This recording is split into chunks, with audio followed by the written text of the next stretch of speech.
নমস্কার, আপনাদের সবাইকে স্বাগত। কিছুদিন আগেই ভারত ভয়ঙ্কর মিসাইল টেস্ট করেছে।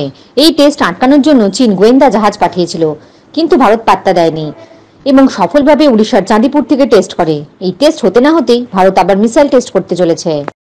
একটি কথা, আমাদের ওয়েবসাইটে অনেক পোস্ট করা হয়, আপনারা ভিজিট করে ডিফেন্সের খবর পাবেন। লিংক নিচে দেওয়া আছে। ইতিমধ্যেই ভারত ক্ষেপণাস্ত্র পরীক্ষার জন্য দুটি নোটাম জারি করেছে। প্রথম নোটাম 7/8/2024 থেকে 13/8/2024 এবং দ্বিতীয় নোটাম 27/7/2024 থেকে 10/8/2024 পর্যন্ত।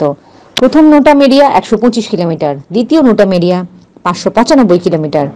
প্রতিবারের মতন ভারতের তরফ থেকে জানানো হয়নি কি ধরনের মিসাইল টেস্ট করা হবে। মিসাইল টেস্টের পর আমরা খবর পেলেই আপনাদের জানিয়ে দেব। জয় হিন্দ, জয় জওয়ান, জয় কিষাণ।